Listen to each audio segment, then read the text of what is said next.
அஸ்ஸலாமு அலைக்கும் வரஹ்மத்துல்லாஹி வபரகாத்துஹு.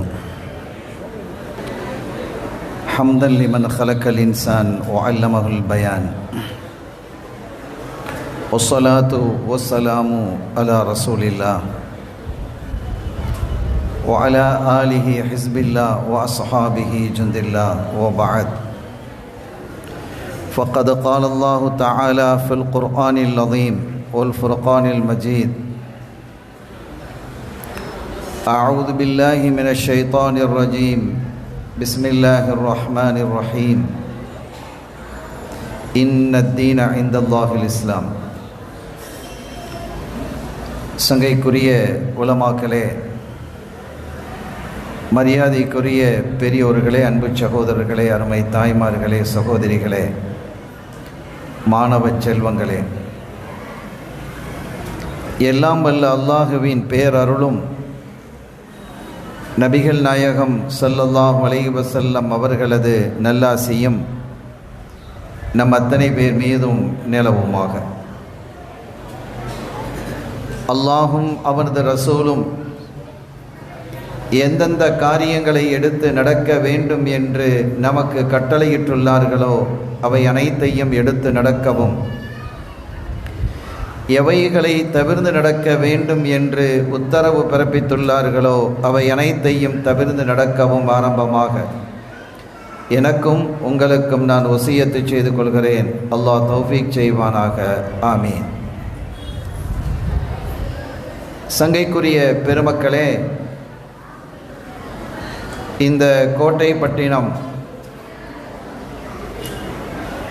இந்த மாநகரை ஆளும் அற்புத நாயகர் மகான் முஹம்மது ஷா ராவுத்தர் சாஹிப் ஒலியுல்லா ரலியல்லாஹு தஆலா அன்ஹு அவர்களினுடைய 364வது உருஸ் முபாரக்கில் கலந்து கொண்டு சில வார்த்தைகளை பேசுவதற்கான வாய்ப்பினை வழங்கிய வல்லவனாம் அல்லாஹ்விற்கு நெஞ்சம் நிறைந்த நன்றிகளை காணிக்கையாக்கி எனது வார்த்தைகளை தொடக்கம் செய்கிறேன். அல்ஹம்துலில்லாஹ் வ ஷுக்ருலில்லாஹ். அருமையான பெருமக்களே, நபிகள் ஸல்லல்லாஹு அலைஹி வஸல்லம் அவர்களோடு நுபுவத் என்பது நிறைவு பெறுகிறது. அவர்களுக்கு பிறகு நபி இல்லை, ரசூல் இல்லை, இறை தூதர் இல்லை என்பது உறுதிப்படுத்தப்பட்ட ஒன்று. ஹாத்தமுன் நபியின், நபிமார்களினுடைய முத்திரையாக அவர்கள் திகழ்கிறார்கள். எனவே அவர்களுக்கு பிறகு இந்த சமூகத்தை வழிநடத்தக்கூடிய, இந்த சமூகத்தை பண்படுத்தக்கூடிய, இந்த சமூகத்தை அல்லாஹ்வினுடைய சமூகத்திலே கொண்டு சேர்க்கக்கூடிய பெருமக்களாக சஹாபிகள் இருந்தார்கள். சஹாபிகளை தொடர்ந்து பெருமக்களாகிய இமாம்கள், அவுலியாக்கள் இந்த பணியை இன்று அளவும் செய்து கொண்டிருக்கிறார்கள். கண்ணியத்திற்குரிய பெருமக்களே, ஹிஜ்ரி 10ஆம் ஆண்டு துல்ஹஜ் மாதம் ஹஜ்ஜத்துல் வதாயிலே ரசூல் ஸல்லல்லாஹு அலைஹி வஸல்லம் அவர்கள் இருந்த பொழுது பல்வேறு உபதேசங்களை இந்த சமூகத்திற்கு வழங்கினார்கள். அது வரலாற்றில் அற்புதமான உரையாக இன்றளவும் பார்க்கப்படுகிறது. ஒரு அருமையான அழகான பேருரையாக அறிஞர்கள் மத்தியில், இமாம்கள் மத்தியில் அந்த உரை மிக ஆச்சரியமானதாகவும் அற்புதமானதாகவும் பார்க்கப்படுகிறது. அப்படி அவர்கள் பேசி அந்த உரையில் ஒரு சொற்றொடர், பல்லிகு அன்னி ஒலவாயா, என் சம்பந்தமான ஒரு சிறிய துண்டு செய்தியாக இருந்தாலும் அதை சமூகத்திடம் சென்று சேர்ப்பித்து விடுங்கள். நீங்க சமூகத்தில் கொண்டு போய் சேர்த்துருங்க என்ற அந்த ஹதீதினுடைய அடிப்படையில், அந்த ஹதீதினுடைய வழியில்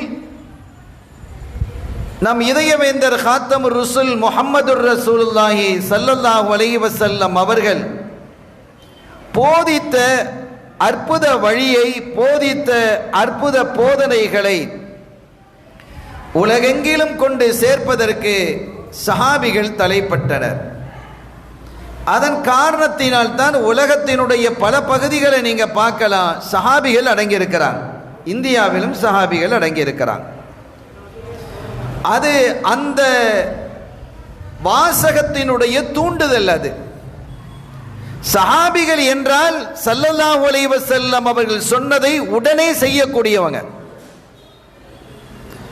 அதை உடனடியாக அமல் நடத்த வேண்டும் என்று ஆர்வப்படக்கூடியவர்கள் தான் இந்த சஹாபிகள்.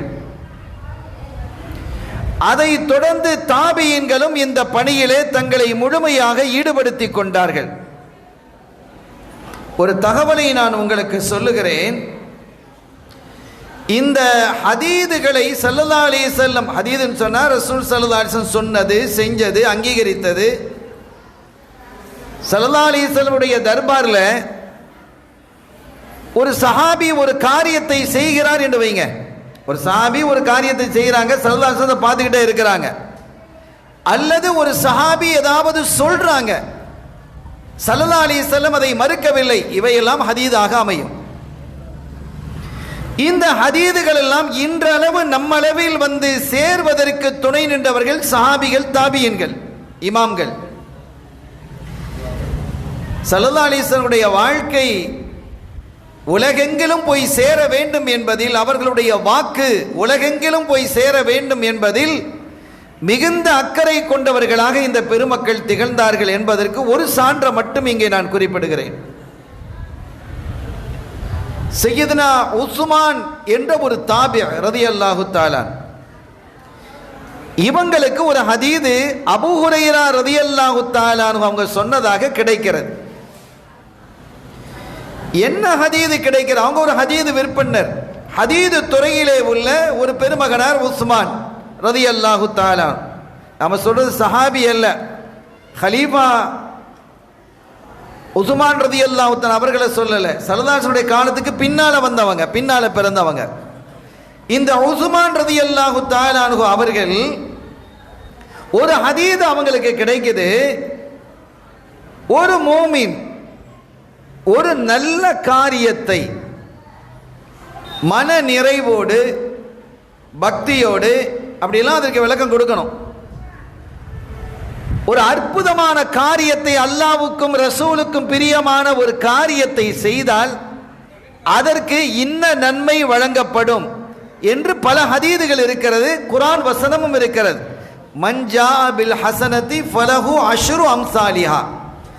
யாராவது ஒருவர் ஒரு நல்ல காரியத்தை செய்தால் அதற்கு 10 மடங்கு கூலி வழங்கப்படும். ஹதீதிலே அதுக்கு மேலவே சொல்லப்பட்டிருக்கிறது 700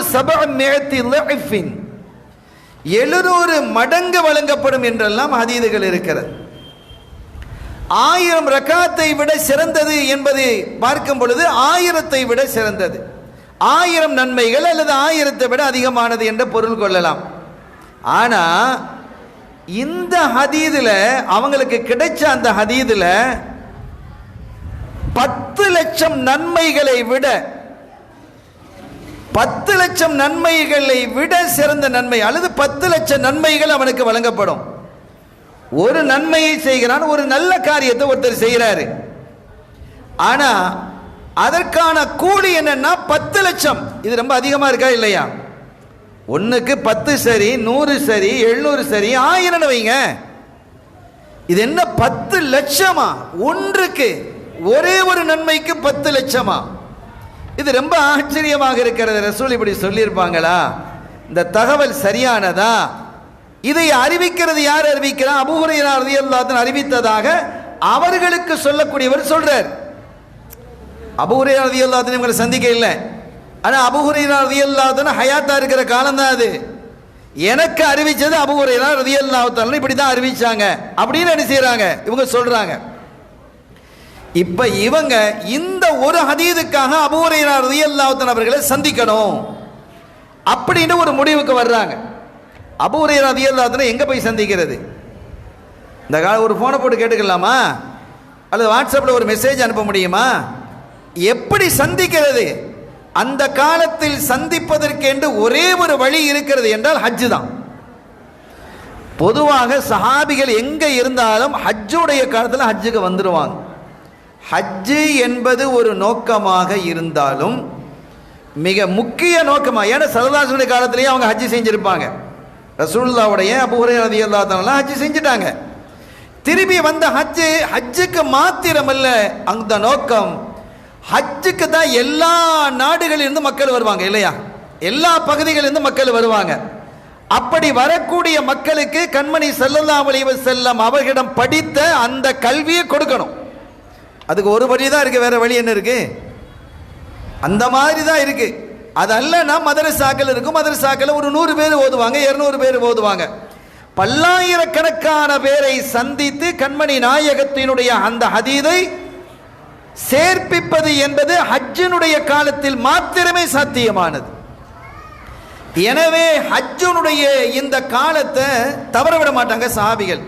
பெரும்பாலும் எப்படியாவது வந்துருவாங்க. இந்த உஸ்மான் ரலியல்லாஹு தஆலா அன்ஹு அவர்கள் அபூ ஹுரைராவை இந்த முறை சந்திப்பது, ஹஜ்ஜுக்காக சென்று சந்திப்பது. அவங்க சொல்றாங்க, என்னுடைய நோக்கம் ஹஜ்ஜாக இருக்கவில்லை, என் நோக்கம் ஹஜ்ஜாக இருக்கல. ரொம்ப யோசிக்கணும், இந்த வார்த்தையில ரொம்ப கவனமா பாருங்க. ஏன்னா பிள்ளைகள் இல்மை படிக்கக்கூடிய பிள்ளைகள் இங்க இருக்கிறீங்க, உலமாக்கள் இருக்கிறார்கள். என்னுடைய நோக்கம் ஹஜ்ஜாக இருக்கல, அவங்க ஹஜ்ஜு செஞ்சிருக்கிறாங்க, அது வேற விஷயம். இப்ப நாம் போறது இந்த ஹதீதினுடைய உண்மைத்தன்மை என்ன என்பதை தெரிந்து கொள்வதற்கு. கொஞ்சம் யோசிங்க, ஒரு தகவல் சரி அப்படிங்கிறதுக்காக வேண்டி அவ்வளவு செலவழிச்சு அவ்வளவு சிரமப்பட்டு மக்காக்க போகணுமா? அப்படித்தான் நம்ம நினைக்கிறோம். எவ்வளவு பெரிய பாதுகாப்பு அரணாக அந்த பெருமக்கள் விளங்கி இருக்கிறார்கள். நாம் மக்களிடத்திலே ஒரு தவறான செய்தி நபிகள் ஸல்லல்லாஹு அலைஹி வஸல்லம் சொன்னாங்க அப்படின்னு ஒரு தவறான செய்தி போய் சேர்ந்துடக்கூடாது. அவங்க என்ன சொன்னாங்களோ அப்படியே சொல்லணும். நீங்க பாருங்க, சில ஹதீதுகள்ல ஒரு ரிவாயத்தை அறிவிக்கும் போது சில சஹாபிகள் அவு அப்படிங்கிறத போடுவாங்க, அல்லது தாபியன்கள் அவுங்கிறத போடுவாங்க. உலமாக்களுக்கு இது தெரியும், அதற்கு பேரு ஷக்கு ராவி, ராவியினுடைய சந்தேகம். இப்ப தமிழ்ல சில வார்த்தைகள் 2 வார்த்தை 3 வார்த்தை ஒரே பொருளை தரக்கூடியதாக இருக்கிறது இல்லையா? அதே மாதிரி இப்ப உதாரணத்துக்கு ஒன்று வச்சுக்கோங்க. அரபியில அத்தா என்றால் வந்தான்னு அர்த்தம், ஜா என்றாலும் வந்தான்னு அர்த்தம். எதை சொன்னா என்ன உங்களுக்கு? ஒரு ஹதீதுல வந்தான் அப்படிங்கிறது இடம் பெறுதுன்னு வைங்க, அது ஜாண்டு வந்தா என்ன, அத்தாண்டு வந்தா என்ன, என்ன ப்ராப்ளம் உங்களுக்கு? சஹாபிகள் அப்படி பார்க்கல. ஸல்லல்லாஹு அலைஹி வஸல்லம் அவர்கள் சொன்ன வார்த்தை எது என்பதில் கவனமா இருந்தாங்க. அவங்க ஜான் சொன்னா ஜான் தான் சொல்லுவாங்க, அத்தாண்டு சொல்ல போறது இல்லை. ரெண்டுக்கும் ஒரே பொருள் தான், வந்தான் என்பதுதான் பொருள். அப்ப அவ்வளவு துல்லியமாக இருந்தார்கள். ஒருவேளை அவர்களுக்கு ஜாண்டு சொன்னாங்களா அல்லது அத்தாண்டு சொன்னாங்களா என்ற சந்தேகம் வந்தால் இந்த சஹாபிகள் அந்த ஹதீதை அறிவிக்கும் போது ஜா அவு கால அத்தா அப்படின்னு சொல்லுவாங்க. ஒன்னு ஜாண்டு சொல்லியிருப்பாங்க அல்லது அத்தாண்டு சொல்லியிருப்பாங்க. ஒருவேளை அப்படி சொல்லவில்லை என்றாலும் கூட அவு கமா கால அலைஹிஸ்ஸலாத்து வஸ்ஸலாம், ஸல்லல்லாஹு அலைஹி வஸல்லம் அவர்கள் சொன்னது போன்றும்பாங்க. அவங்க அப்படியே சொன்னதாக சொல்ல மாட்டாங்க. இதெல்லாம் எவ்வளவு பெரிய பேணுதல். கொஞ்சம் நிதானமாக நீங்கள் உட்கார்ந்து சிந்தித்து பார்த்தால் இந்த இமாம்கள், இந்த தாபியின்கள், சஹாபிகள், முஹத்திதீன்கள் எவ்வளவு பெரிய பேணுதல் உள்ளவர்களாக திகழ்ந்தார்கள் என்பது உங்களுக்கு புரியும். எனவே ஸல்லல்லாஹு அலைஹி வஸல்லம் 10 லட்சம் சொன்னாங்களா அல்லது 10,000 சொன்னாங்களா அல்லது 1000 தான் இவர் இப்படி எடுத்துக்கிட்டாரா? அல்ஃப் அல்ஃப் அப்படின்னா 10 லட்சம் வந்துருது. அப்ப ஒரு அல்ஃப சொல்றதுக்கு பதிலாக இன்னொரு அல்ஃப சேர்த்துக்கிட்டாங்களா? 1000 into 1000 அப்படின்னு சொல்லிட்டாங்களா? கூட ஒரு அல்ஃப அதில் சேர்த்துக்கிட்டாங்களா? அப்படிங்கிற ஒரு தடவை ஒரு சில சமயங்கள் நம்ம பேசும்போது வார்த்தையை 2 தடவை பேசுவோம் இல்லையா? அந்த மாதிரி பேசும்போது அல்ஃபு அல்ஃபுன்னு சொல்லிட்டாங்களா? அட அல்ஃபுபா அல்ஃபுபா அப்படின்னு சொல்றோம். அல்ஃபுன்னு சொல்றத எத்தனை அல்ஃபு அல்ஃபுபா அப்படிங்கிறோம். 1000 பெருக்குனா எப்படி ஆகும் இல்லையா? அப்போ 10 லட்சம் வருகிறது. அப்படி ஒரு வேலை சொல்லப்பட்டதா என்றெல்லாம் ஒரு கணக்கீடு செய்து இந்த தாபி என்ன செய்யறாங்க, முஹத்திது அபூ ஹுரைரா ரலியல்லாஹு தஆலா அவர்களை சந்தித்து இதனுடைய உண்மை தன்மை என்ன என்பதை தெரிந்து கொள்வதற்காக பயணம் மேற்கொள்றாங்க. பாருங்க, ஹஜ்ஜுக்கு இதுக்கே போறாங்க, இஹ்ராம் கட்டிட்டு போறாங்க. அப்ப அந்த சஹாபிகளை சந்திக்க முடியுமான்னு சந்திக்க முடியும். எப்படி சந்திக்க முடியும்னா, இன்னைக்கு நீங்க பார்க்கலாம், ஹரம் ஷரீஃப் நீங்க போனாலோ மதீனா ஷரீஃப் போனாலோ அங்கங்க பாடங்கள் நடக்கும். மக்ரிப் தொழுகை முடிஞ்ச உடனே ஒரு மைக்கை மாட்டுவாங்க, அங்கே ஒரு மைக், அங்கே ஒரு ஃபிக்கு பாடம் நடக்கும், இங்கே தஃப்சீர் பாடம், இப்படிலாம் நடக்கும். இது இன்று ஏற்பட்டது அல்ல, அன்றே அது ஏற்பட்டது. மஸ்ஜிது நபவியிலும் சரி, மஸ்ஜிதுல் ஹராமிலும் சரி, அன்றைய காலத்திலேயே அறிஞர்கள் உட்கார்ந்து பாடம் நடத்திக்கிட்டே இருப்பாங்க. அதே மாதிரி காபாவை சுற்றி பல பகுதிகளிலே, மதீனா ஷரீஃபிலே மஸ்ஜிது நபவியை சுற்றி பல பகுதிகளில் கூட்டம் கூட்டமாக உட்கார்ந்துருந்தா அங்கே சஹாபிகள் இருக்கிறாங்கன்னு அர்த்தம். இது சம்பந்தமா நிறைய ஹதீதுகள் வருது, நிறைய விவரங்கள் இருக்கிறது, வரலாறுகள் குறிப்புகள் நிறைய காணப்படுகிறது. இந்த செய்தியை மாத்திரம் நான் இங்கே சொல்லி அடுத்த நிகழ்வுக்கு வருகிறேன். அருமையானவர்களை, இவங்க போறாங்க, போய் ஒவ்வொரு இடத்துலையும் கூட்டமா இருக்கு, பார்க்கறாங்க எங்க அபூ ஹுரைரா இருக்கிறாங்கன்னு பார்த்து அந்த ஒரு இடத்துல அபூ ஹுரைரா இருக்கிறாங்க, போயிட்டாங்க. சரி, அபூ ஹுரைரா ரலியல்லாஹு தஆலா அவர்களிடத்துல, யா சாஹிப ரசூலில்லாஹ், கண்மணி நாயகம் ஸல்லல்லாஹு அலைஹி வஸல்லம் அவர்களுடைய திருத்தோழர் அவர்களே, ஒரு ஹதீது எனக்கு இப்படி கிடைத்தது, நீங்கள் அறிவித்ததாக, ஸல்லல்லாஹு அலைஹி வஸல்லம் சொல்ல நீங்க கேட்டு நீங்க அறிவிச்சதாக ஒரு ஹதீது எனக்கு கிடைக்கிறது. இந்த ஹதீதினுடைய உண்மைத்தன்மை என்ன என்பதை தெரிந்து கொள்வதற்காகவே நான் வந்திருக்கிறேன். என்ன ஹதீது சொல்லுங்க. நான் எத்தனையோ ஹதீதுகளை அறிவிச்சிருக்கிறேன். ராவிகளே நம்பர் 1 அவதானே, அவங்க இல்லாம ஒரு ஹதீது கிரந்தத்தை எழுத முடியுமா? முடியாது. ரொம்ப கவனமாக இருக்க வேண்டியிருக்குது. இடையில ஒரு ஹதீது கிரந்தத்தை நான் பார்த்தேன். ரொம்ப அழகான ஹதீது கிரந்தங்கள், அஹ்லுல் பைத்துகளை எல்லாம் சிறப்புப்படுத்தக்கூடிய ஒரு ஹதீது கிரந்தம் தான் அது. எனக்கு அது பேர் ஞாபகத்தில் இல்லை. நான் படிச்சுக்கிட்டே வரும் பொழுது ஒரு கட்டத்தில் எனக்கே ஒரு சந்தேகம் வந்து அந்த ராவிகளை பார்த்தேன். அந்த கிதாபில் எந்த இடத்திலேயும் அபூ ஹுரைரா ரலியல்லாஹு தஆலாவுடைய ரிவாயத்தே இல்லை. அப்போ என்ன ஆச்சு? அப்போ அது நம்ம கிதாபு இல்லைன்னு அர்த்தம். நான் விளங்கிக்கிடணும். ஒரு 10 ஹதீது இருக்குதுன்னா அதில் அபூ ஹுரைரா ரலியல்லாஹு தஆலா பேர் வரலன்னா ஒரு பெரிய மேட்ரு இல்லை.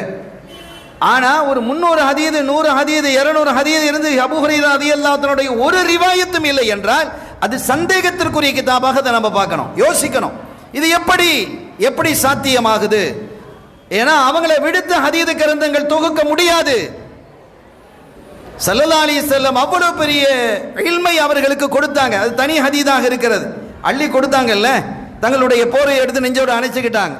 இப்போ இதெல்லாம் சான்று. அவங்க இல்லாம ஹதீது கிரந்தத்தை தொகுக்கிறது முடியாது. நீங்க எந்த ஹதீது கிரந்தம் எடுத்ததையும் பாருங்க, கடைசியில் பார்த்தா அப்போ அவங்க இல்லாமல் எப்படி ஹதீது கிரந்தம்? அது ஷியாவுடைய கிதாப். அதுக்கு பிறகுதான் தெரியுது, ஓ ஷியா எழுதியிருக்கிறார். ஷியாவுடைய கிரந்தத்தில் அபூ ஹுரைரா பேரே வராது. அருமையான பெருமக்களே, எனவே அப்படிப்பட்ட சையதுனா அபூ ஹுரைரா ரலியல்லாஹு தஆலா அன்ஹு அவர்கள் இப்போ வந்து அவங்கள்ட்ட கேட்குறாங்க, இந்த தாபி கேட்குறாங்க, இப்படி ஒரு ஹதீதை நீங்கள் அறிவிச்சிங்களா? எப்படி? அவங்க சொன்னாங்க. அந்த ஹதீதனுடைய வாக்கியத்தை வாசித்து காட்டுறாங்க. வாசித்து காட்டிய பொழுது அவங்க சொன்னாங்க, மா ரவைத்துஹு, நான் இப்படி ரிவாயத்து செய்யவில்லை. இப்போ பாருங்க, நான் இப்படி ரிவாயத்து செய்யலைங்கிறாங்க.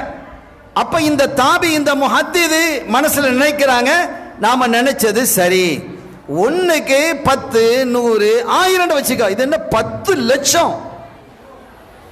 ஒன்றுக்கு ஒரு பொருளை கொடுத்தா அது 10 ரூபாய் லாபம் கிடைக்குன்னு பரவாயில்ல, 1 ரூபாய்க்கு வாங்கின பொருளை 10 லட்சம் ரூபாய்க்கு வைக்க முடியுமா? இது எப்படி சாத்தியம் என்ற ஒரு எண்ணத்துல தான் இவங்க இருந்தாங்க. இப்ப அபூ ஹுரைரா ரலியல்லாஹு சொல்றாங்க, மாராவைத்து, இப்படி நான் அறிவிக்க இல்லைங்கிறாங்க. ஒரு ஹதீதினுடைய உண்மை தன்மைக்காக வேண்டி எவ்வளவு தூரம் பயணப்பட்டிருக்கிறாங்கிறது நீங்க பாருங்க. சொல்லிட்டு அப்ப நீங்க எப்படி அறிவிச்சீங்க அப்படின்னு கேட்கிறாங்க. இதுதான் கிளைமாக்ஸ். யாரு கேட்கிறா? இந்த வந்த தாபி, இந்த முஹத்திது கேட்கிறாங்க, நீங்க எப்படி அறிவிச்சீங்க? கைஃப ரவைத்தா, எப்படி நீங்கள் அறிவித்தீர்கள் என்று கேட்ட பொழுது அவங்க சொல்றாங்க, அல்ஃபு அல்ஃபு என்று நான் சொல்லவில்லை, அவர் ஒரு ஏயை விட்டிருக்கிறாரு, அல்ஃபை அல்ஃப் 20 லட்சம் என்று நான் சொன்னேன். நான் சொல்லிட்டு ஒரு ஆயத்தையும் ஓதி காட்டுறாங்க. அல்லாஹ்வினுடைய சமூகத்தில் அவனுடைய அதிகம் என்பதற்கான அளவீடு என்பது இவ்வளவுதாங்கிறது கிடையாது. இதான் அல்லாஹ் கதீர் என்று சொல்லிட்டா இதுக்கு ஒரு அளவு இருக்கா?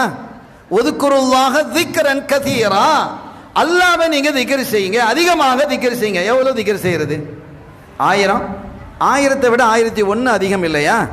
அப்ப 10,000, 10,000 விட 10,001 அதிகம் இல்லையா? லட்சம், லட்சத்தை விட லட்சம் 1, கோடி, கோடி 1 என்று அதிகம் என்பதற்கு அளவிட முடியாது அல்லாஹ்வினுடைய அந்த கொடையில். எனவே அது சம்பந்தமான வசனத்தையும் அபூ ஹுரைரா ரலியல்லாஹு அன்ஹு அவர் ஓதி காட்டி, அல்லாஹ் கொடுக்கக்கூடியதுல அளவு அவன் அதிகமா தர்றான்னா அதுல என்ன கணக்கு நீங்க கொண்டு வர போறீங்க? என்ன ஆச்சரியம்! இந்த தாபி, இந்த முஹத்தித் அப்படியே அரண்டு போயிட்டாங்க. 10 லட்சமே நம்ம அதிகம் வந்தோம், இங்க 20 லட்சம் என்று இவர் குறிப்பிடுகிறார் என்று ஆச்சரியப்பட்டு போனார்கள். அருமையான பெருமக்களே, ஆக ஸல்லல்லாஹு அலைஹி வஸல்லம் அவர்கள் எதை சொன்னார்களோ அதை இந்த உலகத்திலே கொண்டு சேர்ப்பதற்கான முதல் நிலையிலே இருந்தவர்கள் சஹாபிகள். அதை அப்படியே வழி வழியாக பெருமக்கள், நாதாக்கள் இந்த உலகத்தில் கொண்டு வந்து சேர்க்கிறாங்க. உலகத்தினுடைய 8 திக்குகளிலும் இந்த அருள் மார்க்கத்தை, கண்மணி நாயகத்தினுடைய அன்பு வழியை, அற்புத போதனையை கொண்டு சேர்ப்பதில் சஹாபிகளுக்கு அடுத்தபடியாக இமாம்கள், அவுலியாக்கள் காரணமாக இருந்தாங்க. அவர்கள்லாம் காரணமாக இருந்தாங்க. அந்த அடிப்படையில் தான் உலகெங்கிலும் இருக்கக்கூடிய அவுலியாக்கள், இன்னைக்கு நாம் கொண்டாடி கொண்டிருக்கக்கூடிய இந்த பெருமக்கள் எல்லாம் கண்மணி ஸல்லல்லாஹு அலைஹி வஸல்லம் அவர்களினுடைய இந்த அற்புத வாழ்வியலை, அவர்களுடைய வாக்கை, அவர்களுடைய போக்கை, அவர்களுடைய நோக்கை இந்த சமூகத்தின் சார்பில் கொண்டு வந்து ஒப்படைத்தவர்கள். இது சாதாரண ஒரு பணி அல்ல. இந்த நாதாக்கள் எல்லாம் இங்கே கொண்டாடுவதற்கு நாம் காரணம் என்ன? நம்முடைய மூதாதையர்கள் இவங்களை கொண்டாடிக்கிட்டே இருக்கிறாங்க அப்படின்னா என்ன காரணம்? இந்த தீனை இவர்களை கொண்டு தான் அல்லாஹ் ஹயாத்தாக்குறான். ஒல் ஜிபால அவுத்தா தான் அல்லாஹ் சொல்றான். மலைகளை ஆப்புகளாக, முளைகளாக ஆக்கி வைத்திருக்கிறோம். நீங்க மலை பிரதேசங்களில் பாருங்க, நிலநடுக்கங்கள் அதிகமாக ஏற்படாது. நிலநடுக்கங்கள் ஏற்படக்கூடிய பகுதிகளில் பெரும்பாலும் மலைகள் இருக்காது. மலைகள் எங்கே அதிகம் இருக்கிறதோ அந்த பகுதியில் பெரும்பாலும் ஏற்படலாம்னா ஏற்படலாம், அது வெரி ரேர். அது ஏற்படுவது என்பது அபூர்வம். அது அல்லாஹ்வுடைய நாட்டத்தில் எதுவும் நடக்கலாம், ஆனா அல்லாஹ் அப்படி வச்சிருக்கிறான். ஒல் ஜிபால் அவுத்தா தான் அல்லாஹ் சொல்றான். மலைகளை நாம் ஆப்புகளாக வைத்திருக்கிறோம். குர்ஆன் என்பது 2 வகையாக தஃப்சீர் செய்யப்படக்கூடியது. ஒன்று லாஹிரி, இன்னொன்று பாத்தினி. இது லாஹிரியத்தான ஒரு பொருள், இது சயின்டிபிக்காகவும் இன்று நிரூபிக்கப்பட்டிருக்கிறது. பாத்தினியத்தானது என்றால் என்ன என்றால், ஒல் ஜிபால் என்று சொன்னால் இந்த அவுலியாக்களாக இருக்கக்கூடிய பெருமக்கள் தான், அவங்கள தான் மலை என்று அல்லாஹ் சொல்கிறான். தன்னுடைய நேசர்களை, இந்த தீனை பாதுகாக்கக்கூடிய கவ்வாம்கள், இந்த ஷரியாவை நிலைநிறுத்தக்கூடிய பெருமக்களாக இருக்கக்கூடிய நாதாக்கள், இவர்களைத்தான் அல்லாஹ் ஜிபால் என்று சொல்லுகிறான். அவர்கள் இருக்கக்கூடிய பகுதியில் அசம்பாவிதம் ஏற்படாது. அசம்பாவிதம்னா என்ன? இந்த ஃபித்னாக்கள், குழப்பங்கள் ஏற்படாது, தீனில் குழப்பம் ஏற்படாது. அந்த மாதிரி பூகங்கள் ஏற்படாமல் அவர்கள் பாதுகாப்பார்கள். அவர்களை நாம் ஆப்புகளாக ஆக்கி வைத்திருக்கிறோம் என்கிறான் அல்லாஹ்.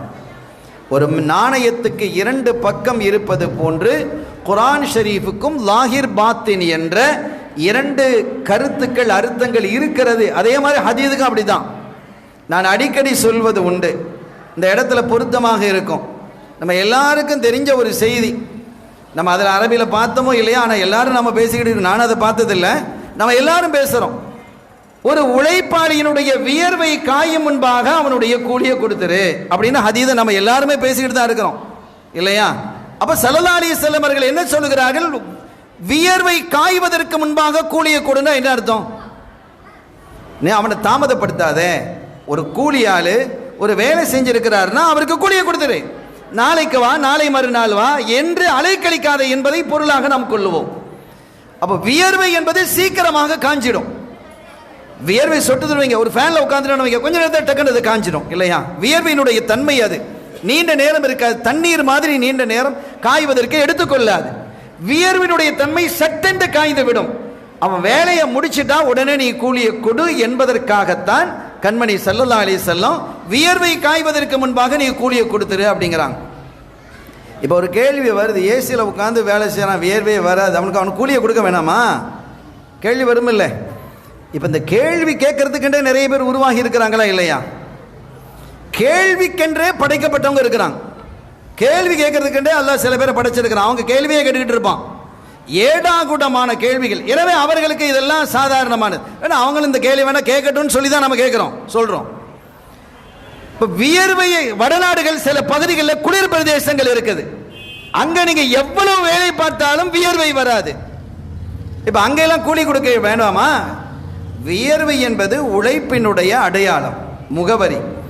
எனவே அந்த கூலி ஆளை நீ தாமதப்படுத்தாத, உடனே கொடுத்துரு என்பதுதான் அதனுடைய பொருள் என்பதை எல்லாரும் நம்ம விளங்கி இருக்கிறோம் இல்லையா?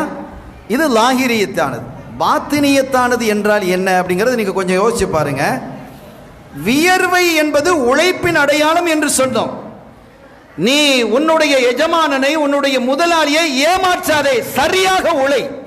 வியர்வை சிந்தி உழைத்து உன்னுடைய கூலியை பெறு. உன் முதலாளியை ஏமாத்திட்டு நீ உட்கார்ந்து கூலியை பெறாதப்பா அப்படிங்கிற பொருள் அதில் இருக்கா இல்லையா? என்ன ஆச்சரியமான சொல்றதற்கு கண்மணி ஸல்லல்லாஹு அலைஹி வஸல்லம் சொந்தக்காரர் என்பதை பாருங்கள். இது அவர்களால் மட்டுமே அப்படி பேச முடியும். எனவே குர்ஆனுக்கு லாஹிர் பாத்தின் இருப்பது போன்று ஹதீஸுக்கும் லாஹிர் பாத்தின் இருக்கிறது. அந்த வகையிலே கண்மணி ஸல்லல்லாஹு அலைஹி வஸல்லம் அவர்கள் சொன்ன, அவர்கள் செய்த அந்த ஹதீஸிலே இருக்கக்கூடிய பாத்தினியத்தான லாஹிரியத்தான விஷயங்களை உலமாக்கள் சொல்லிடுவாங்க. லாஹிரியத்தான மானாக்களை உலமாக்கள் சொல்லிடுவாங்க. ஆனால் பாத்தினியத்தான விஷயங்களை சொல்வது என்பது சூஃபிகளால், ஆன்மீகவாதிகளால் மட்டுமே முடியும். ஆன்மீகவாதிகளால் மட்டும்தான் முடியும் சகோதரர்களே.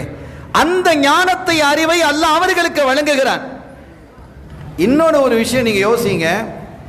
நிறைய அவுலியாக்கள் சொன்னதாக பல செய்திகள் வருது. மௌலானா ரூமி ரஹ்மத்துல்லாஹி அலைஹி பேசின பேச்சுகள் எவ்வளோ இருக்கு? ஓது நாயம் ரதியல்லாஹு தஆலா பேசின பேச்சுகள் எவ்வளோ இருக்கு? அபுல் ஹசன் அலியின் ஷாதுலி ரதியல்லாஹு தஆலா பேசின பேச்சுகள் எவ்வளோ இருக்கு? அப்ப இதெல்லாம் என்ன கேட்டா, இதெல்லாம் நீங்க நல்லா கவனிக்கணும். ஏன்னா இது அவுலியாக்களினுடைய விழா என்பதாலும் உலமாக்கள் நிறைய இருக்கிறார்கள் என்பதாலும் இதை நான் குறிப்பிடுகிறேன். ஸல்லல்லாஹு அலைஹி வஸல்லம் அவர்களுடைய ஹதீத இமாம் புகார் ரஹ்மத்துல்லாஹி எத்தனை ஹதீத மனப்பாடம் பண்ணியிருந்தாங்க? 6 லட்சம் என்று இருக்கிறது. ஒரு பலகீனமான அறிவிப்பில் 10 லட்சம் என்று இருக்குது. நம்ம 6 லட்சம்னே வச்சுக்கிடுவோம். 6 லட்சம் ஹதீது என்றே நம்ம வைத்துக்கொள்வோம். இதை மட்டும் ஒரு அளவு. 6 லட்சம் ஹதீதில் இமாம் புகாரி ரஹ்மத்துல்லாஹி அலைஹி அவர்கள் புகாரி ஷரீஃபில் எத்தனை ஹதீதை கொண்டு வந்திருக்கிறாங்க? 7275 ஹதீதுகள் மட்டும்தான் அதில் இருக்கு. அதுலேயும் ஒரு சில ஹதீதுகள் மீண்டும் மீண்டும் வரும். இப்போ ஸல்லல்லாஹு அலைஹி வஸல்லம் ஒரு விஷயத்தை சொல்றாங்க, அமல்களில் சிறந்தது எது? அல் ஜிஹாது ஃபீ ஸபீலில்லாஹ் அப்படிம்பாங்க. சும்மா அடுத்தது எது நாயகமேன்னு கேட்கும்போது அல் ஹஜ்ஜுல் மப்ரூர், அங்கீகரிக்கப்பட்ட ஹஜ் இப்படின்னு சொல்லுவாங்க இல்லையா? இந்த ஹதீது ஜிஹாதுடைய பாடத்திலையும் வரும், ஹஜ்ஜுடைய பாடத்திலையும் வரும். அப்படி ரிப்பீட்டேஷன் வரக்கூடிய ஹதீதுகள் மாத்திரம் 3000 சொச்சம் ஹதீதுகள். 2 தடவை 3 தடவை 4 தடவைலாம் வந்திருக்கு. அந்த ஹதீதுகளை எல்லாம் நீக்க, இந்த ரிப்பீட்டேஷன் இல்லாம நீங்க பாத்தீங்கன்னு சொன்னா புகாரியில் இருக்கக்கூடிய ஹதீதுகளினுடைய மொத்த எண்ணிக்கை 4000 மட்டுமே. இந்த 4000 ஹதீது இருக்கு நீங்க வைங்க. இந்த 4000 ஹதீது இருக்குது. உங்களுடைய கவனத்தை எங்க செலுத்துங்க. உங்களுக்காக பேச வந்தது நான். அது எந்த ஒரு பயனையும் உங்களுக்கு தரப்போவதில்லை. அருமையான பெருமக்களே, இப்ப 4000 ஹதீஸ் முஸ்லிம் ஷரீஃபை நீங்கள் எடுத்துக்கொண்டால் முஸ்லிம் இருக்கிறது, நசாயி இருக்கிறது, பைஹகி இருக்கிறது, தபரானி இருக்கிறது, இப்னு மாஜா இருக்கிறது. இந்த ஹதீஸை நீங்க எடுத்துக்கங்க. அதெல்லாம் நிறைய இருக்கு. புகாரியில் உள்ள ஆயிரக்கணக்கான ஹதீஸ் மற்றதுலயும் வருது, முஸ்லீம்லயும் வருது, முத்தஃபக்குன் அலைஹி வருதா இல்லையா? அப்ப புகாரியில் உள்ள ஹதீஸ் முஸ்லீமில் வருது, முஸ்லீமில் ஹதீஸ் நசாயில வருது. இப்படி ரிப்பீட்டேஷன் இல்லாம நீங்க முஸ்லீமில் இருந்து எடுத்தீங்கன்னு சொன்னா புகாரியிலும் முஸ்லீமிலும் சேர்த்த ஹதீஸ் ஒரு 5000 சொச்ச ஹதீஸ் தான் வரும். அவ்வளவுதான் வரும். சரி, புகாரி முஸ்லீமில் இல்லாத ஹதீஸ் இப்னு மாஜால இருக்குமா? இருக்கிறது. இனி இந்த ரெண்டையும் சேர்த்து பார்க்கும்போது அதில் இன்னும் குறைஞ்ச 500 சொச்சம் தான் வரும்.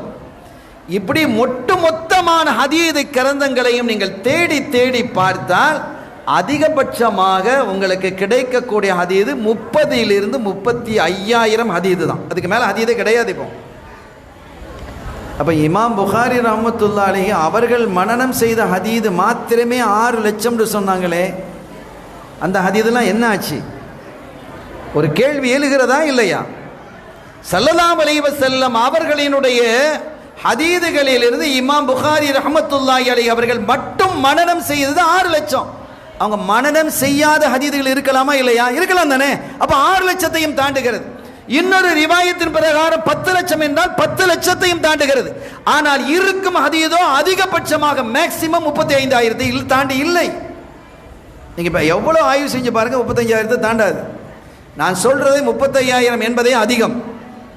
மீதி உள்ள ஹதீதுகள் எல்லாம் இந்த சமூகத்தின் வழியில் வந்து சேரவில்லையா, நம்மிடத்தில் வந்து சேராமல் போய்விட்டதா என்று கேட்டால் இல்லை. அனைத்தும் வந்து அல்லாஹ் சேர்த்து வைத்திருக்கிறான். ஓதுல்லாஹ் பேசுனாங்கன்னு வருது பாருங்க, அது அவங்களா பேசுறது இல்லை. அவங்களுடைய வரலாறு நீங்க படிச்சிருப்பீங்க, நாதாக்கள் பேசியிருப்பாங்க. நீங்க ஏன் பேசாம இருக்கிறீங்க? அப்துல் காதிரே, நீங்க மக்கள் மன்றிலே பேசுங்கள். ஸல்லல்லாஹு சொல்லி அவர்களுடைய வாயிலை 7 தடவை உமிழ்ந்தார்கள் இல்லையா? அந்த உமிழ்நீர் ஹஜ்ரத் அலி ரலியல்லாஹு தஆலா அன்ஹு வந்து 6 முறை உமிழ்ந்தார்கள் என்று வருகிறது. ஏன் நீங்க அவங்க ஸல்லல்லாஹு அலைஹி வஸல்லம் 7 முறை, நீங்க 6? நான் அதபை பேணி ஒன்றை குறைத்தேன் என்று சொன்னாங்க அலி நாயகம். அருமையான பெருமக்களே, இந்த உமிழ்நீரின் வழியாக அந்த ஞானத்தை பெற்றவர்கள் பேசினார்கள். அது அத்தனை ஸல்லல்லாஹு அலைஹி வஸல்லம் பேசினதுதான். ஒரு கட்டத்தில் சையதுனா அபுல் ஹசன் அலியின் ஷாதுலி ரலியல்லாஹு தஆலா அன்ஹு அவர்கள் மக்கள் மன்றிலே உபதேசித்துக் கொண்டிருக்கிறாங்க. அந்த மன்றிலே நிறைய முஹத்தீதுகள் இருக்கிறாங்க. சொல்லும் போது அவங்க சொல்றாங்க, கால ரசூலுல்லாஹி ஸல்லல்லாஹு அலைஹி வஸல்லம், ஸல்லல்லாஹு அலைஹி வஸல்லம் அவர்கள் சொன்னார்கள் என்று ஒரு ஹதீஸை சொல்றாங்க. அப்ப அங்க இருக்கக்கூடிய முஹத்தீதுகள் ஆமாமா இது ஹதீஸ் கிரந்தத்தில் இருக்கு, புகாரியில் இருக்கு, முஸ்லீம்ல இருக்கு, நசையில இருக்கு அப்படின்னு ஒரு முடிவுக்கு வர்றாங்க. இருக்கு. திருப்பி ஒரு கால ரசூலுல்லாஹி சொல்றாங்க. அங்க இருக்கக்கூடிய முஹத்தீதுகளுக்கு இந்த ஹதீஸ் எந்த கிரந்தத்திலும் இல்லையே, எங்கே சொல்றாங்க? இன்னொரு கால ரசூலுல்லாஹ் கால ரசூலுல்லாஹ் கால ரசூல் சொல்லிக்கிட்டே இருக்கிறாங்க. இருந்த முஹத்தீதுகளுக்கெல்லாம் சரி ஏதோ ஒன்று நமக்கு தெரியலன்னு சொன்னா, பன்னூற்றுக்கணக்கான ஹதீதுகளை ரசூலுல்லாஹ் சொன்னார்கள் சொன்னார்கள் சொன்னார்கள் அப்படின்னு அறிவிச்சுக்கிட்டே போறாங்களே, இந்த ஹதீதுகள் எங்கே இருக்கிறது? ஒருத்தர் துணிச்சலானவர் எழுந்துட்டார். எழுந்து கேட்டாரு, பெரியவங்களே, நீங்க ரசூலுல்லாஹ் சொன்னாங்க சொன்னாங்கன்னு சொல்றீங்க, நாங்களும் இவ்வளோ காலமாக ஹதீது கிரந்தங்களை பாடம் நடத்திக்கிட்டு இருக்கிறோம். நானும் பக்கத்தில் உள்ள முஹத்தீதுகள் தான் விசாரித்தேன், அவங்க யாருமே அப்படி ஒரு ஹதீதை நாங்கள் இது வரைக்கும் கேள்விப்படையில அப்படிங்கிறாங்களே, எந்த கிரந்தத்தில் வருது அப்படின்னு கேட்டாங்க. அருமையான பெருமக்களே, உள்ளத்தை கொள்ளை கொள்ளக்கூடிய நிகழ்வு அது. அப்போ அவங்க சொன்னாங்க, எந்த கிரந்தத்தில் வருது இல்லைங்கிறதுலாம் இல்லை, ஸல்லல்லாஹு அலைஹி வஸல்லம் சொன்னாங்க. தன்னுடைய அந்த அந்த மூளைகள் அப்படி காட்டி இதோ இருக்கிறார்கள், சொல்லி கொண்டிருக்கிறார்கள் பாருங்க. நம்மளே அந்த காட்சி அத்தனை பேருக்கும் கிடைச்சு அப்படி கைகாலெல்லாம் அரண்டு போயிட்டாங்க. இப்ப நாம் என்ன விளங்குகிறோம் என்றால், இந்த அவுலியாக்களாக இருக்கக்கூடிய பெருமக்கள் பேசிய பேச்சுக்கள் அவர்களுடைய சுயமான பேச்சு அல்ல.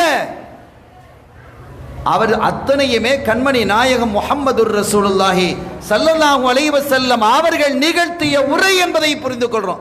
அதைத்தான் கொண்டு வந்து இந்த அவுலியாக்கள் எல்லா இடங்களிலும் சேர்த்தாங்க.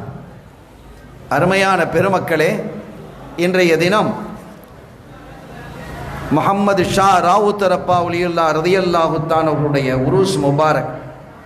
இவர்களை பற்றி வரலாற்றினுடைய விரிவு எனக்கு தெரியாது என்றிருந்தாலும், என்னை விட இங்கே இருக்கிறவங்க ஊர் மக்கள் நிறைய நீங்கள் விளங்கியிருப்பீங்க.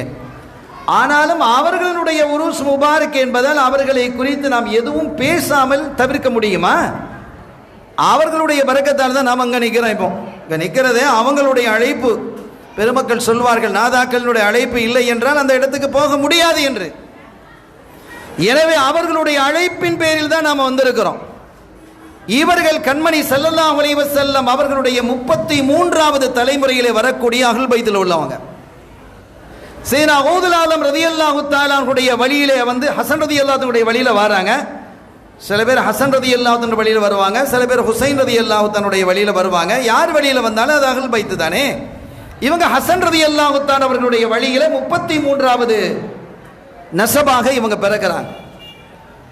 கௌதுல் ஆலத்திலிருந்து எடுத்துக்கிட்டேன்னு சொன்னா 18வது நசபில் அவங்க வர்றாங்க.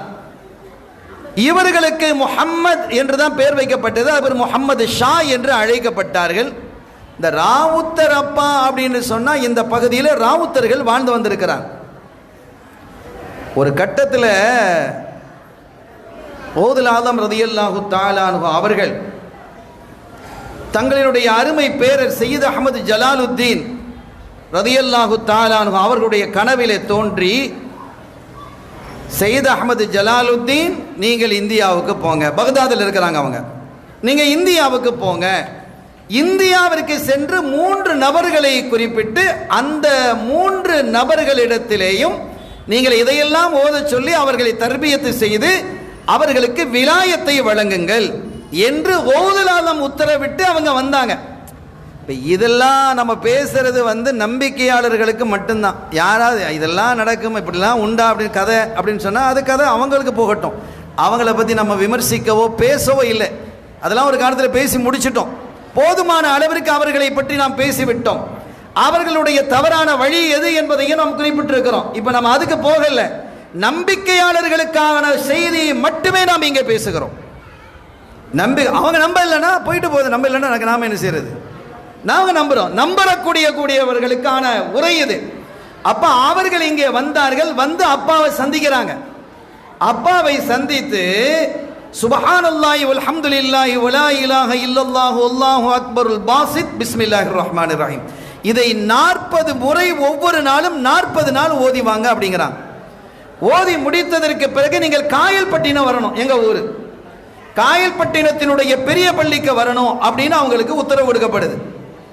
இதே மாதிரி எங்க ஊரில் இருக்கக்கூடிய நம்ம கீழக்கல் அடங்கி இருக்கிறாங்க சதகுத்துல்லாப்பா எல்லாருக்கும் தெரியும். அவங்க வாப்பா சுலைமான் ஒலியுல்லா குதுபு ஜமான் அவர்களுக்கும் வந்து அவங்க சொல்றாங்க 40 நாள் ஒரு குறிப்பிட்ட 40 நாள் வந்துடணும் அப்படிங்கிறாங்க. இதே போல மூன்றாவதாக 3 பேருக்கு அவங்க சொன்னாங்க. திருமங்கலக்குடியில் இருக்கக்கூடிய மௌலா அபூபக்கர் ரலியல்லாஹு தஆலா அவர்கள் இந்த 3 பேரையும் சொல்லி நீங்க இந்த தேதியில 40 நாள் இதை ஓதிட்டு இந்த டேட்ல நீங்க பெரிய பள்ளிக்கு வரணும் அப்படின்னு சொல்றாங்க. இன்னைக்கு நீங்க பெரிய பள்ளி பார்க்கலாம். பெரிய பள்ளி 1200 வருஷத்தை தாண்டியது. நாம இப்ப பேசுற நிகழ்வு 400 வருஷத்துக்குள்ள நிகழ்வு.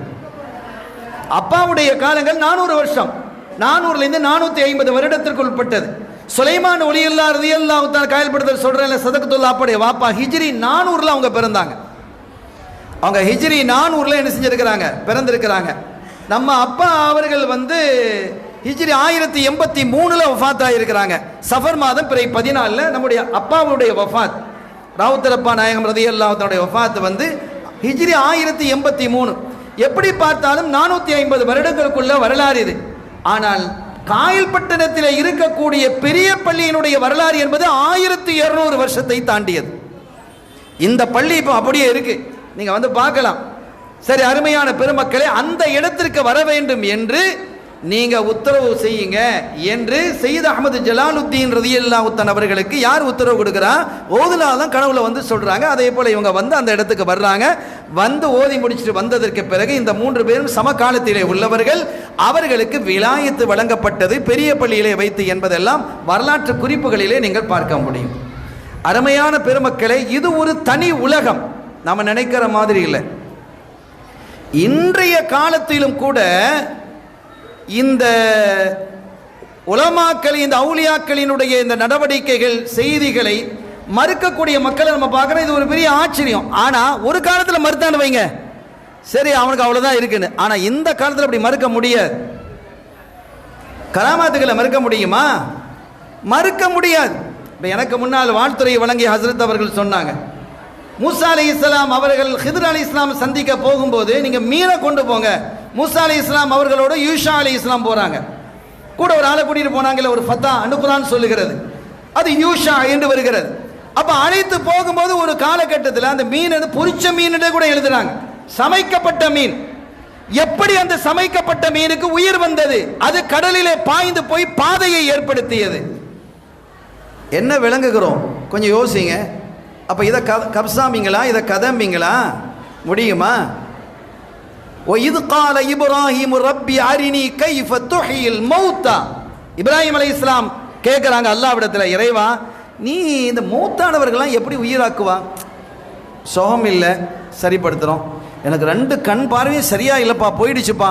அந்த டாக்டர்கிட்ட போனேன், ஆப்ரேஷன் பண்ணாரு, மாஷா அல்லாஹ் நல்லா ஆயிடுச்சு, நல்ல கைராசி டாக்டர். சொல்லலாமா? சொல்லலாம் இல்லையா?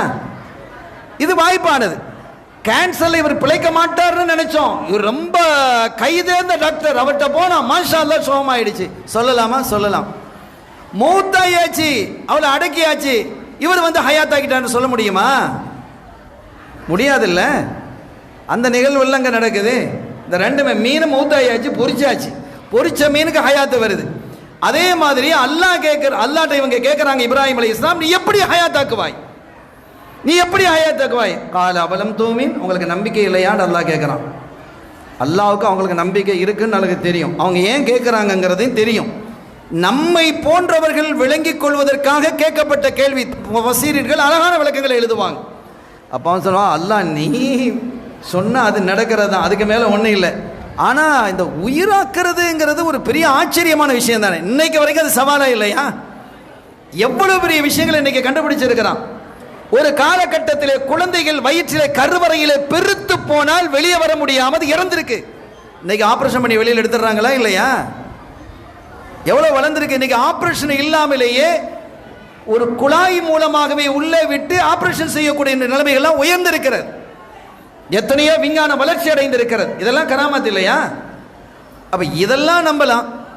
அப்ப அல்லாஹ் என்ன செஞ்சான்? அப்படியா, ஃபஹுத் அர்பஅத்தம் மினத் தைர், 4 பறவைகளை பிடிங்க, பறவைகளை பிடிச்சு அறுங்க, அறுத்து இந்த எல்லா இறைச்சியிலும் குழந்து 4 மலைகளில் வைங்க, ஒரு மலைக்கு மேலே ஏறி நின்று நீங்கள் அழைங்கன்னா அது எல்லாம் ஹயாத்தாய் வந்ததா இல்லையா?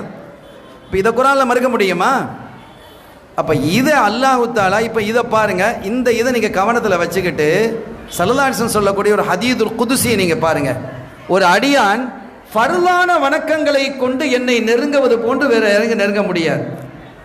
அதற்கு பிறகு ஃபர்லான வணக்கங்களை கொண்டு என்னை நிறைவுபடுத்தி நெருங்கியதற்கு பிறகு சுன்னத்தான நஃபிலான வணக்கங்களை கொண்டு இன்னும் நெருங்குகிறான். அப்படி நெருங்கும் பொழுது அவன் பார்க்கும் பார்வையாக நான் இருப்பேன். அல்லாஹ் சொல்றான்ல, ஹதீதுல் குதுசி புகாரியிலே வரக்கூடிய ஹதீது, சஹீஹான ஹதீது. நீங்க அதில் சந்தேகப்படுவதற்கான எந்த ராவியும் இல்லாத, உங்களால் அங்கீகரிக்கப்பட்ட, எல்லாராலும் அங்கீகரிக்கப்பட்ட ராவிகள் இருக்கக்கூடிய ஹதீது. அவர் பார்க்கக்கூடிய பார்வையாக நான் இருப்பேன், பிடிக்கும் பிடியாக நான் இருப்பேன், நடக்கும் நடையாக நான் இருப்பேன், கேட்கும் கேள்வியாக நான் இருப்பேன். இப்ப பார்க்கிற பார்வை அவங்கன்னு இருந்தா, பிடிக்கிற பிடி அவங்கன்னு இருந்தா, அந்த பிடி யாருடைய பிடி? அல்லாஹ்வுடைய பிடி இல்லையா? அவன் என்னை நோக்கி நடந்து வந்தான், நான் ஓடி வருகிறேன். அவன் ஓடி வந்தான், நான் விரைந்து ஓடி வருகிறேன். அல்லாஹ் சொல்லலையா? எனவே அத்தகைய ஆற்றலை அல்லாஹ் அவருக்கு கொடுக்கிறான். வேற ஒண்ணும் இல்லைங்க. ஒரு காந்தம் இருக்கு, ஒரு காந்தம். அந்த காந்தத்தில் கொண்டு போய் நீங்க இரும்பை தேய்ங்க, அந்த இரும்புக்கு அந்த காந்தத்தினுடைய பவர் வருமா வராதா? வரும். நாங்கள் சின்ன வயசில் அதெல்லாம் இப்போ அதெல்லாம் செய்யறதில்லை. இப்போ பிள்ளைகளுக்கு அந்த மாதிரி விளையாட்டுலாம் விளையாடுறதுக்கான நேரம் இல்லை. முன்னாலெல்லாம் விளையாடினாங்க, இப்போ விளையாடுறது இல்லை. விளையாட்டை பார்க்கறது, ஃபோனில் வச்சு விளையாட்டை பார்க்கறது. அங்கே விளையாடுறாங்க பிள்ளைகள். விளையாடிய காலம் முடிந்து விளையாட்டை பார்க்கிற காலம் இது. அப்போ அந்த சின்ன காந்தம் கிடைச்சா நம்ம என்ன செய்வோம்? ஊசியை மேலே வச்சு, தாளுக்கு மேலே வச்சு, காந்தத்தை வச்சு இப்படி கீழே எல்லாம் எழுப்போம். இதெல்லாம் விளையாடுன ஸ்கூலில். அப்படி ஒரு அருமையான காலம். அந்த காந்தத்தை நீங்கள் ஒரு இரும்பிலே தேய்ந்தா ஒரு கட்டத்தில் அதனுடைய தன்மை இதற்கு வந்துடும். இதே போலதான் இதைத்தான் நம்ம ஃபனா ஃபில்லா என்கிறோம். யார் அல்லாஹ்வை நினைத்து நினைத்து நினைத்து உருகி அவனுடைய சன்னிதானத்தில் தன்னை முழுமையாக அர்ப்பணித்துக் கொள்கிறார்களோ அவர்களுக்கு அல்லாஹ் தன்னுடைய வல்லமைகளில் சிலதை வழங்குகிறான். அதுதான் அவன் பார்க்கும் பார்வையாக அவர்களுடைய பார்வை இருப்பது. இதில் கூட பாருங்க, அவங்க பார்க்கும் பார்வையாக என்னுடைய பார்வை இருக்குன்னு சொல்லலை, நானே இருக்கிறேன் என்கிறான். அவர்கள் பிடிக்கும் பிடியாக நானே இருக்கிறேன் என்கிறான். எனவே இப்படிப்பட்ட ஒரு உயர் நிலைக்கு இந்த பெருமக்கள் வர்றாங்க.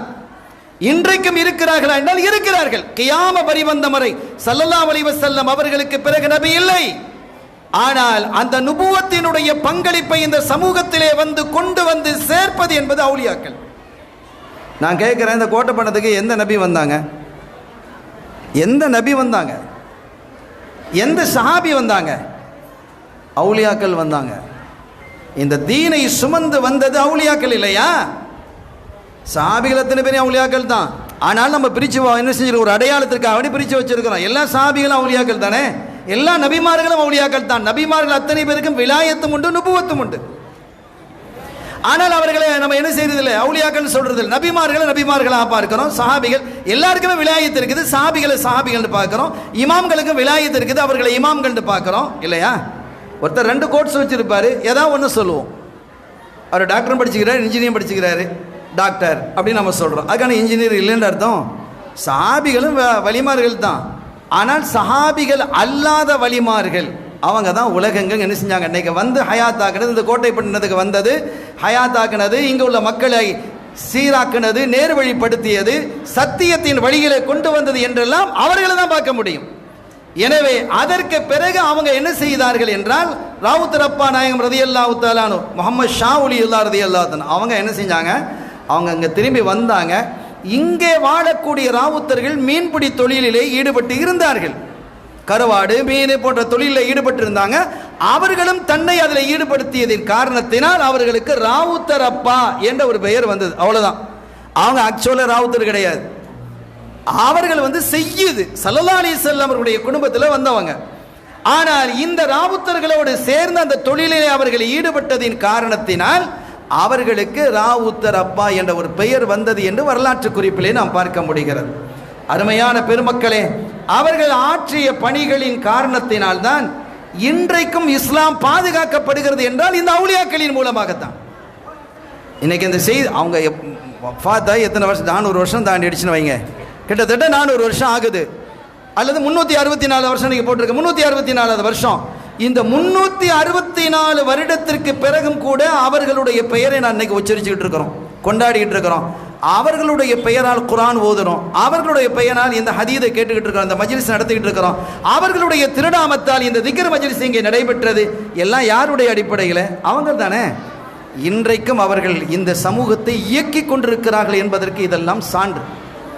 அருமையான பெருமக்களே, அவுலியாக்களினுடைய மகிமையை நான் சொல்லி கடைசியாக ஒரு செய்தியை சொல்லி நான் நிறைவுபடுத்துவேன். எனக்கான நேரம் நிறைவு பெறுவதற்கு 5 நிமிடங்கள் இருக்கிறது. ஸல்லல்லாஹு அலைஹி வஸல்லம் அவர்களினுடைய மஜ்லிஸ், அந்த மஜ்லிஸிலே ஒரு முறை ஸல்லல்லாஹு அலைஹி வஸல்லம் மஜ்லிஸ் இருக்குதே, அது ஒரு தனி தலைப்பாக பேசப்பட வேண்டிய ஒரு செய்தி. அது அவ்வளவு அழகாக இருக்கும். சில சமயம் ரொம்ப உள்ளமெல்லாம் உருக்கமுறுவது மாதிரி இருக்கும்.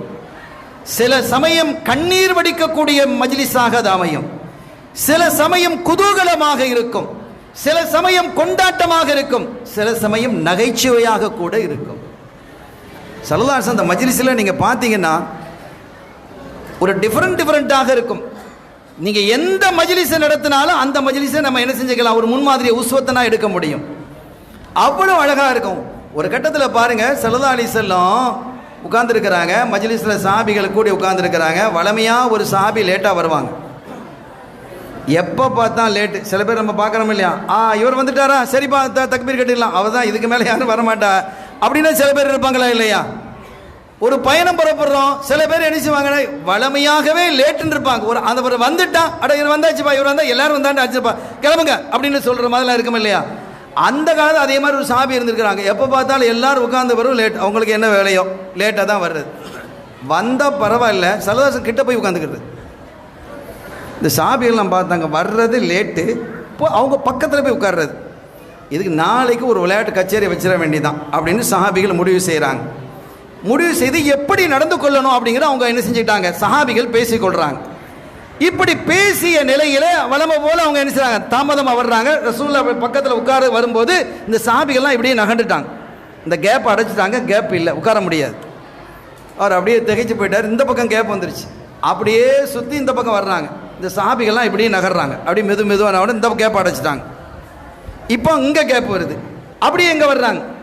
ஸல்லல்லாஹு அலைஹி வஸல்லம் ஒன்றும் சொல்லலை, அப்படியே பார்த்துக்கிட்டே இருக்கிறாங்க. என்ன அழகான நிகழ்வுகள் இது.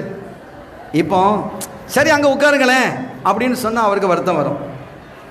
சரி கொஞ்சம் உட்காந்துட்டு போட்டுமே, நீங்கள் ஏன் இப்படி அங்கே இங்கேயுமே நகர்ந்துட்டு இருக்கிறீங்க, விடுங்க சும்மா அப்படி அமைதியாக இருங்க, அவர் வந்து உட்காந்துட்டு போகணும்னு சொன்னால் இவங்களுக்கு வருத்தம் வரும்.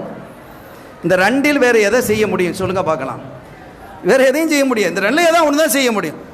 ஸல்லல்லாஹு அலைஹி வஸல்லம் அவர்கள் செய்த நுணுக்கத்தை பாருங்கள். அதுதான் ரசூல் ஸல்லல்லாஹு அலைஹி வஸல்லம்.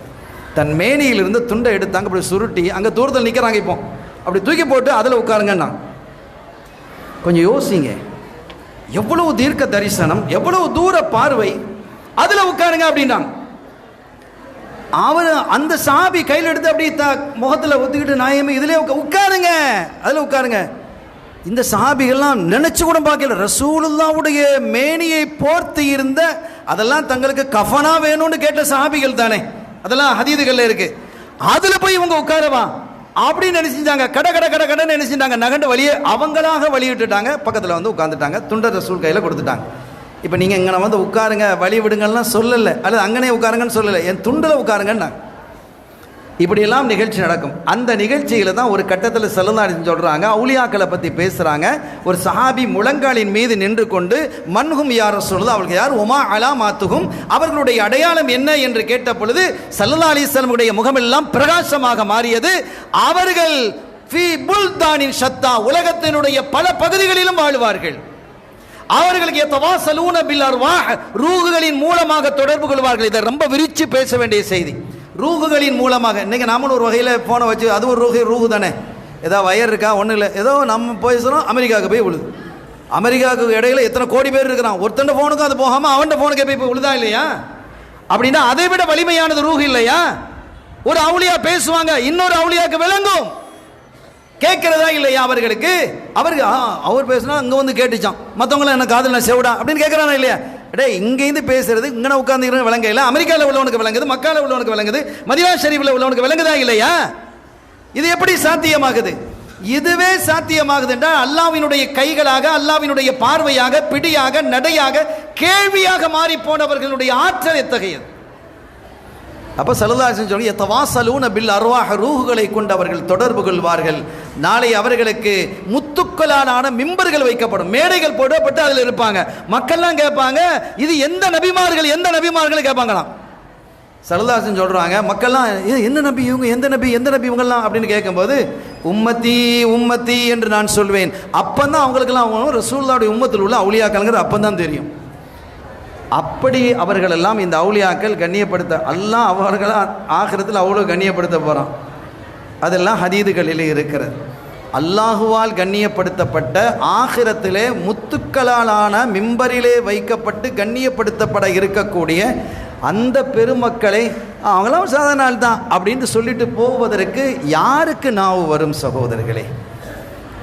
அல்லாஹ் அத்தகைய நிலையிலிருந்து நம்மையும் நம் சந்ததிகளையும் பாதுகாத்து அல்லாஹுவால் நேசிக்கப்பட்ட அந்த பெருமக்களையும் நேசிப்பதற்கான தௌஃபீக்கை அல்லாஹ் நமக்கு காலமெல்லாம் தர வேண்டும் என்ற பிரார்த்தனையோடு இந்த மஜ்லிஸை அல்லாஹ் கபூல் செய்வானாக, நம்முடைய நாட்ட தேட்டங்களை நிறைவேற்றுவானாக, நமக்கு ஏற்பட்டிருக்கக்கூடிய எல்லா விதமான ஃபித்னாக்கள், சோதனைகள், கஷ்டங்கள், வறுமைகளை விட்டும் அல்லாஹ் நம்மை பாதுகாப்பானாக, நோய் நொடிகளிலிருந்து நம்மை பாதுகாப்பானாக. அல்லாஹு தாலா இந்த பணியை அல்லாஹ் கபூல் செய்வானாக. பிஹக்கி ஹபீபிஹி ஸல்லல்லாஹு அலைஹி வஸல்லம், அப்பாவினுடைய பொருட்டாலும் இந்த பிரார்த்தனையை வல்ல அல்லாஹ் அங்கீகரிப்பானாக. எல்லாம் வல்ல அல்லாஹ்வின் அருளையும் ஸல்லல்லாஹு அலைஹி வஸல்லம் ஷஃபாத்தையும் பெறுவோமாக. வாய்ப்பளித்தமைக்கு நன்றி. வஆஹிரு தஅவானா அல்ஹம்துலில்லாஹி ரப்பில் ஆலமீன். வஸ்ஸலாமு அலைக்கும் வரஹ்மத்துல்லாஹி வபரகாத்துஹு.